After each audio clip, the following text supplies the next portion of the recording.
ہم خالی عربی زبان میں پڑھ لیتے ہیں، اس کے بعد پڑھ کے پھونک لیتے ہیں کچھ بھی ہے، بہرحال اس کے بعد برخاست قرآن کا تعلق۔ آپ سمجھا ہی نہیں تو کریں گے کیا؟ آپ سمجھنا ضروری لازمی ہے نا قرآن کو، بغیر سمجھے کہ کیا پڑھیں گے؟ دیکھیے اللہ کے نبی صلی اللہ علیہ وسلم فرماتے ہیں خیرکم من تعلم القرآن وعلم۔ علم، تعلیم کسے کہتے ہیں؟ علم کے معنی یہ ہے معلوم۔ آپ بولے مجھے معلوم، علم کیا ہے؟ علم معلوم۔ دیکھیے علم اور معلوم کیا مطلب ہے؟ آپ کہتے ہیں کہ مجھے معلوم ہے، کیا معلوم ہے آپ کو؟ معلوم ہے بول رہے ہیں نہیں بول رہے ہیں آپ؟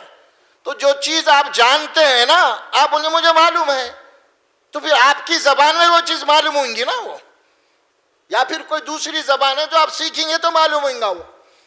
تو اسی لیے قرآن کا علم ہے، حاصل کرنا ہے آپ کو، اور اس علم کو دوسروں تک پہنچانا ہے آپ کو، یہ فرض ہے یہ امت مسلمہ کے اوپر۔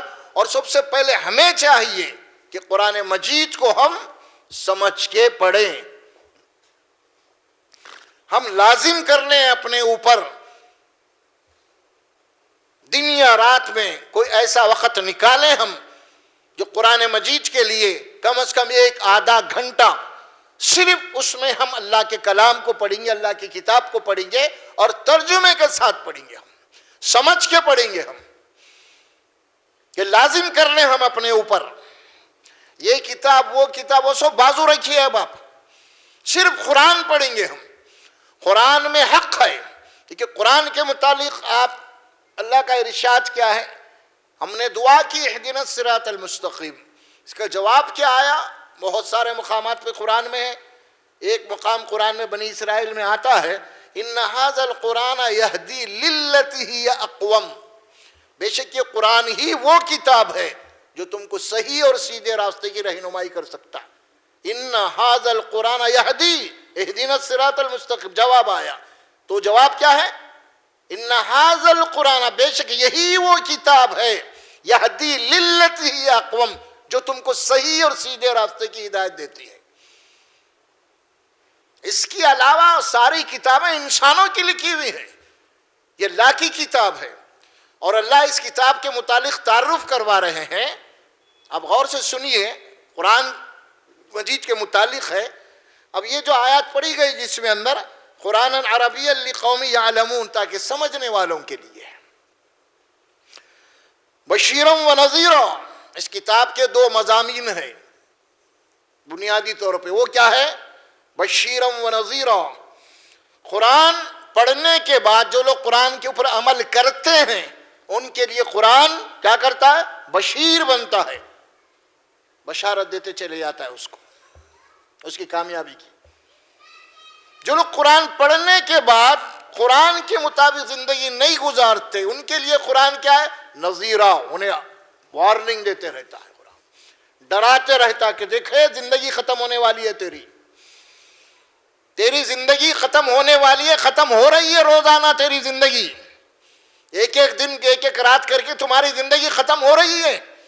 اور جو اللہ جو کتاب تمہیں دیا، اگر تم اس کی مخالفت کرو گے، اس کو اپنے لیے ہدایت نہیں بناؤ گے، ایک دن تمہاری زندگی ختم ہو جائے گی، آخری سانس تمہاری وہ کھڑ جائے گی، اس کے بعد تم کو غسل دے کے جب خبر میں دفنا دیا جائے گا، اس کے بعد جب سوالات ہوئیں گے اوپر جانے کے بعد میں، وہاں پہ واپس آنے کے امکانات نہیں ہیں کچھ بھی۔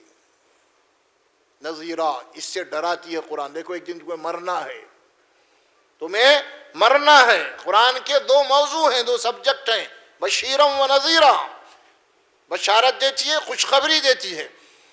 اس بات کو اللہ نے سورہ لقمان میں فرمایا الف لام میم تلک آیات الکتاب الحکیم، لیکن پھر قرآن کا تعارف ہو رہا ہے، یہ وہ کتاب ہیں، قرآن مجید کی آیات حکمت سے لبریز ہیں، تلک آیات الکتاب الحکیم، حکمت کی باتیں ہیں۔ اس کے بعد فرمایا کہ ہدی و رحمت للمحسنین، اس کتاب میں ہدایت ہے انسانوں کے لیے اور رحمت ہے، کس کے لیے؟ للمحسنین، اچھے کام کرنے والوں کے لیے رحمت ہے۔ کس کے لیے رحمت ہے؟ کلیئر کر دیا قرآن، بشارت ہے بشیرا و نذیرا، جو اچھے کام کرنے والوں کے لیے قرآن کیا کرتی ہے؟ بشارت ہے، بشیر ہے، خوشخبری سناتی ہے انہیں۔